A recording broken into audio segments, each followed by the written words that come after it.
totikala kaka wana na likambo yango ndenge ezalaka bana bazoyekola na ndenge ya kosakana te banalphabete bozomona donc ayo ezalaka nango na pokwa elongo na président ale makana manzenza especha donc ezalaka bana nyonso boya elongo na ndeko Fortuna coordonnateur aza expérimenté na baide bozomona ezalaka nango mwana yaka yekola na oyo ya ofele ofuta eloko moko donc chaque jour bana nyonso ya pembeni ya koto ya mike bayaka na bango na programme oyo ya foja koya koyekola ofele koyeba kotanga malamu pe kokoma koyeba pe kokalkule ndenge kaka molakisi na bango Jonathan aza déterminé ya kopesa bana oyo formation ndenge elongo bani donc ndenge ezalaka soki baye tala nano alphabet français soki ezalaka na combien de lettres ezalaka pe na combien de voyelles donc soko beti yango dada na suka nango coordonnateur azalaka na mwana moko mais la secret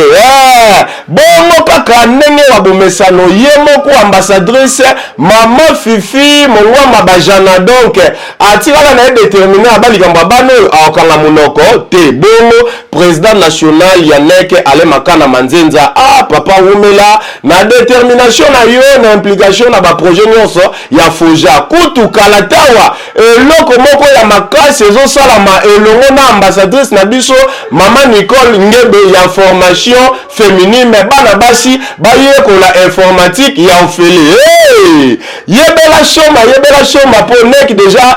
bouger Kinshasa partout bazolo belango mikila libanda bazolo belango ye moko coordonnateur assistant ya honorable ale makana azalaka déterminé kutu azotia livre moko na disposition ya population plus de 100 maladies ezawana na kati pe ndenge ya kobika nango na mbongo moko ya moke donc traitement moko traditionnel na nzete na makasa na mosisa ya nzete ndeko olonga hémorroïde olonga vraiment poto libumu ya kati to ya libanda livre wana eza na ba contenu nyonso na kati ozalosu na posa docteur te donc yo moko zwa solution ya ai ya litungulu epesi yo kisi obiki ekozala na ba contenu ebele likambo ya tension komata pe kokita nyonso na kati ya livre wana ekozala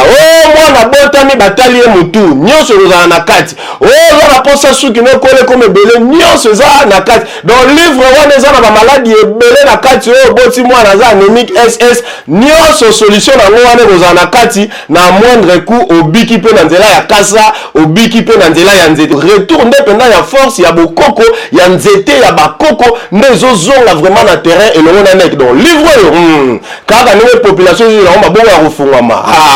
batuko maladi ko ekozala malaria eye obaluki kaka na nsima yo moko osali kisi ozwi penda kisi ya malamu efini malaria ekepe mpona libela donc livre wana eza makasi na ndenge ya kosakana te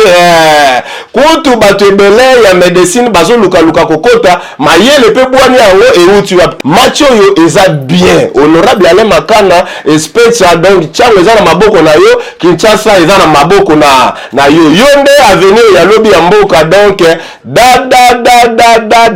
bakomela pema na ndenge ya kosakana te mpo makambo ndenge ezokenda eleki kutu vitesse koleka ya avion koleka ya motuka donc match oyo ezobetama da